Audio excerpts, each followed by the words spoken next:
Mike? Adam, I'll start. I had a couple of questions for you.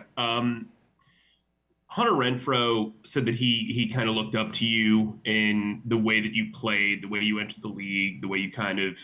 I mean, you guys have pretty similar skill sets. I'm just curious, how his just from afar, and then also working with him now, um, as a teammate, what are you seeing from him? But also, like, how inspiring is that a guy could go through what he went through and then really kind of hit the ground running here? Yeah, I mean, I think anybody in the league that's played against him or with him knows what he can do when he's healthy. And so I think for me, I'm just happy that he's feeling good. He's back playing football. What that will look like, none of us know. But I think the big thing is just that he knows he's healthy. He feels good. He's back doing what he loves to do and being around the guys. So definitely thankful that he's here and like I said, just that he's healthy. And then my next question, Shaw Smith-Wade's getting kind of a lot of buzz in the building. You got to go up against him as a rookie when he was kind of learning how to play the slot position or the nickel position. What have you seen growth-wise against him this year? Yeah, I'd say for him, it's confidence and physicality. Like he just brings a demeanor, a physicality, and a confidence that is tough to go against. Those are the guys that are tough. Like when I think about some of the toughest corners that I played in my career, even just being on the outside, they were the guys that were just confident. Like you could see it in their eyes, you could see it in the way that they played the game, that they are just confident in their abilities. And when they're that confident, they have the ability to be patient and kind of let the game come to them. So that's what I'm seeing out of him is just confidence and physicality. Thanks. All right, we will go over to David Newton. Hey, Adam, how you doing? Appreciate your time today. Wanted to ask you about Jimmy Horn Jr. What everybody knows he has speed, but what else have you seen from him out there? I just like his mindset from the day that he got here, even through these training camp practices, just his ability to want to learn, his ability to just want to be the very best player and teammate he can be. That's really what sticks out for me. I mean, obviously everybody knows what he can do athletically with the ball in his hands. So he's a rookie and he's a guy who has a great potential and future in this league. But I just love that his mindset's there from day one. That's not always the case. And usually when you look at guys that play a long time in this league, it's guys that want to be great, that want to do the little things, that want to ask questions, that are not like too good or too cool to kind of learn. So definitely impressed with his mindset. And how fast is he? Oh, he's fast. Yeah, he's explosive. Usually in the NFL, when you kind of look at receiver position, right, like no one really sticks out because everyone's fast, everyone's athletic, everybody can change direction. So there's not a lot of times that you see guys that necessarily stick out. But he's one of those guys that kind of just, you can see it right away, that he kind of just sticks out. That looks a little different when he's coming off the ball, when he's running downfield. So, yeah, he's fast. Okay, appreciate it. Thanks. We will go to Danielle, followed by Dennis Cox. Hey, Adam. We heard a little bit about some of the different position groups doing a little bit of off-season bonding, O-line, playing some pickup. For you guys, this Minnesota retreat, I want to know a little bit about how that comes together and why it's important for these receivers to go along with Bryce in the off-season to get some work in like that. Yeah, first of all, we had a great time. I think I probably had the most fun of everybody just because being able to kind of be in that role, to be able to just have guys at the house, to be able to kind of have guys where I'm from, and just kind of do some of those things that I've always really enjoyed, and just getting them together. So we had a great time. I think it's important just to get away from the building. Yeah, we spend a lot of time here, but 95% of the time we're here, it's football and pretty serious and maybe stressful at times. Where that was just kind of laid back, getting to know each other on a different level, and really just enjoying time together, doing maybe some things that are out of some people's comfort level, but just having a great time doing it, and then getting work in as well. So just getting that timing with Bryce, being able to talk through things just on our own, what he's expecting in certain things, what he's looking for, just get on the same page. And, he did a great job of kind of leading that and bringing guys together and having a plan. And I was just kind of there to be able to, kind of set up some of the fun things outside of football. So had a great time and thankful we were able to do it. He told us yesterday that he doesn't like to be wet. I know you guys did some wakeboarding and stuff like that, but how do you feel like you guys come into training camp now as a closer unit, now that you have Jimmy and T-Mac coming with you guys to this experience and you already have this relationship established further? Yeah, it just kind of helps you understand guys at a personal level. You kind of understand where guys are coming from, what makes them tick, what they enjoy. And so you just have a little bit more comfortability to be able to have real conversations, or maybe sometimes just have conversations that aren't really necessarily meaningful to the game of football, but just help you bond and trust each other. And that stuff carries over into games, right? Because when things get stressful, when things get tough, you got to be able to trust your teammates. You got to be able to understand them. And those things just help that. And again, it just coming in to training camp now, you just have a little bit more comfortability with that group and who you're around every day. Thanks, Adam. Adam, I just want to ask you this regarding Dave Canales. Where have you seen him grow from year 1 to year 2 as a head coach? Yeah, I think just confidence in his approach. I think as a new head coach, and I'm kind of speaking for him here, but as a new head coach, I think there's a little bit of like, I think this is what I want to do. This is my plan, and I'm going to trust it. But I think him coming to year 2, you can see him just like, all right, like I know what I'm doing. I know what works, and I'm all in. And I think when you feel that as a player, you kind of feel the same way. Like you feel the confidence coming off of him, of the schedule, of the philosophy, of what he wants out of players, and what is it going to take for you as a player to extend your career here, like what he's exactly looking for. You have a lot of confidence in knowing that I can just go and be myself and do exactly what they want. And so again, it really comes down to just confidence in the approach, and we all feel that. All right, we will go to Joe Person, followed by Alex Setlow. Hey, Adam. Hope you're doing well. Can you hear me okay? Yes, sir. All right. Sorry about that. You mentioned comfortability. Of course, we saw the lake video. Did X ever get comfortable being in that water? No, I don't think that'll ever happen again, but it was cool that he at least tried it, because he wasn't going to get in the boat to start with. So the fact that he actually got in the water a little bit, I wouldn't say that's like necessarily getting in the water, but it says a lot about him. He's just out there. He's going to try it, even though he did not want to be there. He was out there with the guys and bonding. I think that says a lot about him, like all jokes aside. I think it says a lot about his character, right? Like he was not comfortable. He did not want to be on that boat, especially when he saw the boat. It wasn't a yacht, it was a little boat. And so I just think that says a lot about his character, that he was willing to kind of step out of his comfort zone and bond with his teammates. You may or may not be able to answer this one contractually, but was there any like wakeboarding going on? Like who was like the star of the show besides yourself? Well, I think I can talk about it now because no one got hurt. But yeah, we went surfing.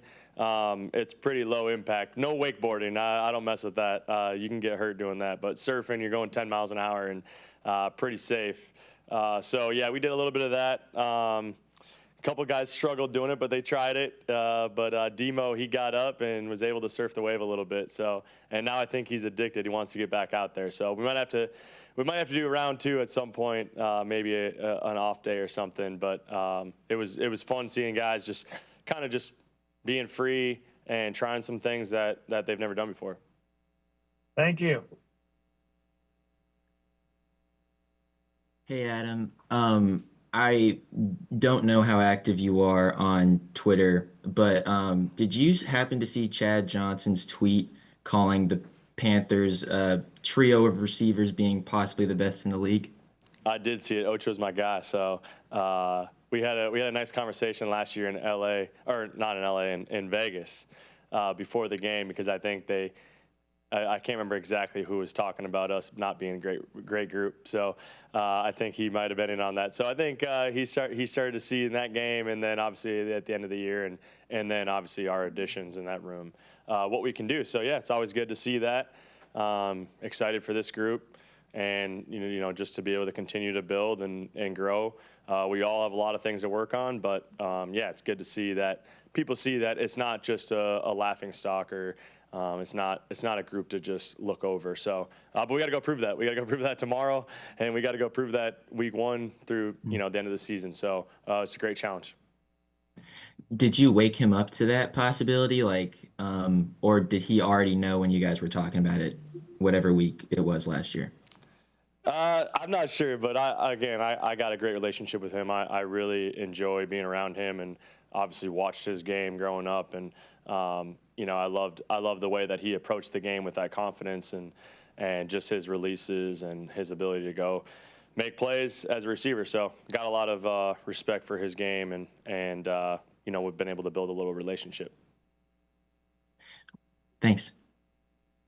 All right, we have time for a couple more. We will go to Cassidy, followed by Jeff, and then end with David Newton. Hey, Adam. Going back to the Minnesota trip, I know you said Bryce kind of came up with the workout plan and you arranged the fun stuff, but how did the trip come together initially? Like, whose idea was it to hey, let's all get together and go to Minnesota for this? Yeah, I kind of threw it out there, just hoping that we could do it. I just really wanted to be able to host guys at the house and be able to have dinner together and relax and have some fun. So kind of brought it up to Bryce, and Bryce was all about it, and then he kind of took it from there as far as organizing guys getting there and things like that. But everything there just was able to kind of take care of the things once they got there. But Bryce obviously is a great leader and was willing to kind of set up everything, which is not an easy job trying to get all those guys on the same page, but worked out great. Did that happen to be your old high school, or was it just one that was available? No, not my old high school, but where I've been training for, I think 9 years now. So my gym, sports performance gym, is just down the street, ETS, and so we were able to get our workouts in there and then go over to the field and get our work in. Same place that I have gone every Tuesday and Thursday for 9 years, like I said, in the summer. So it's always fun being back there. It's actually where my wife played soccer, where she went to high school and won a few state championships. So kind of fun to be able to be there, same place where she won a lot of games. So hopefully we rub some of that championship mentality onto the group. Yeah, good vibes. Thanks, Adam. Greetings, Jeff Hawkins from Charlotte Post. I was wondering, what are you seeing from young UDFAs, Hudson and George? And are the vets starting to feel some of the pressure from the young guys?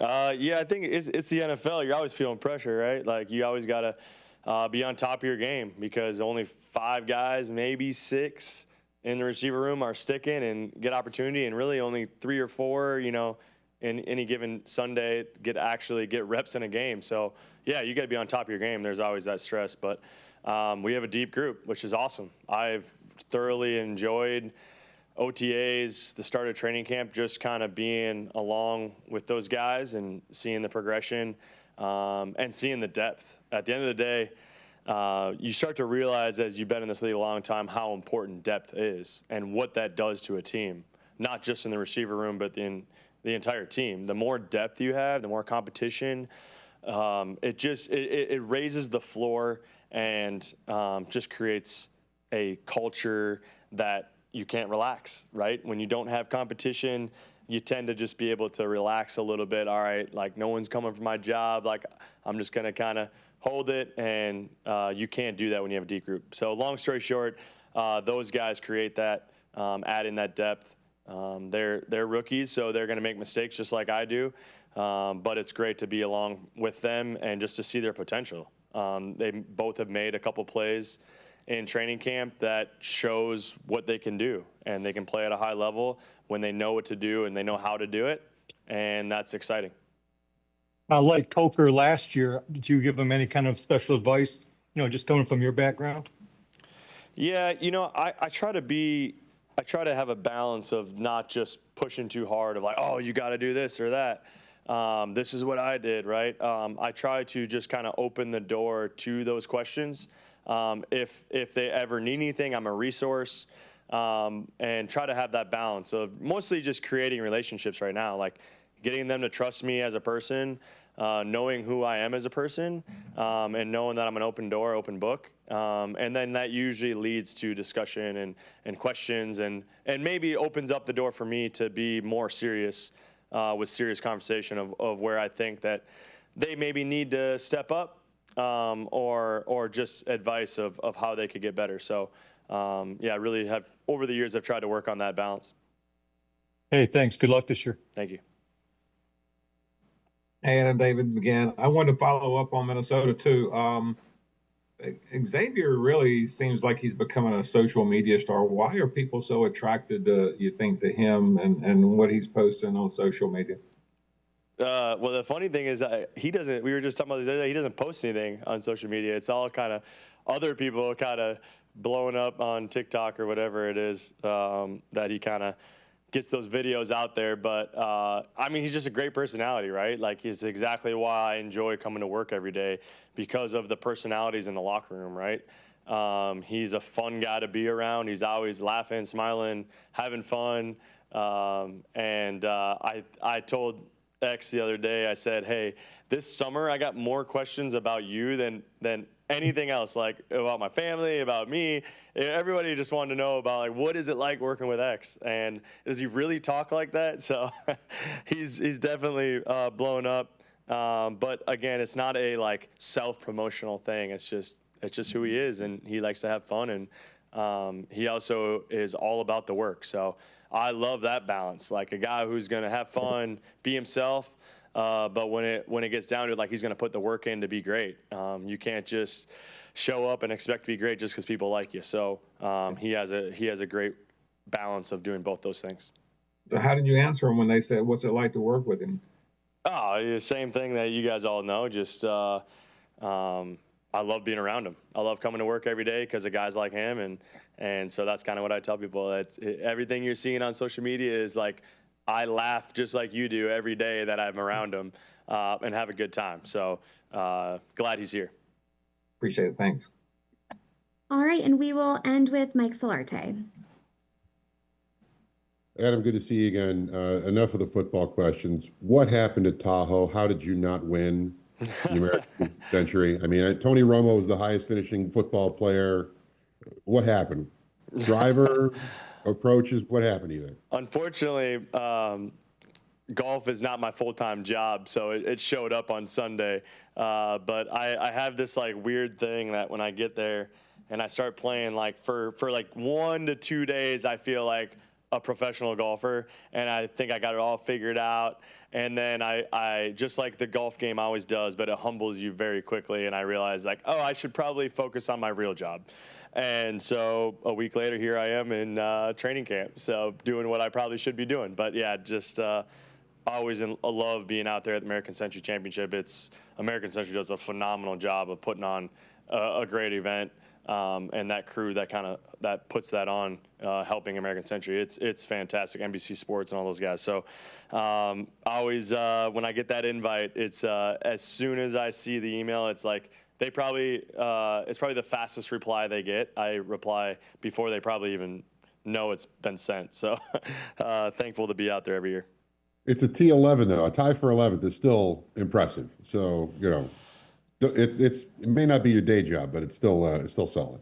Yeah, I'm excited for the day that God willing, I get invited back, but the day that I have a little bit more time to play some golf and really dial in my game. As soon as I retire, the first thing I do after I retire is get a golf lesson and stay consistent with it. So all that time that I spend in the weight room, on the field, in the off season will be switched to on the golf course. So I'll obviously leave time for my family, but I can't wait to get on the golf grind.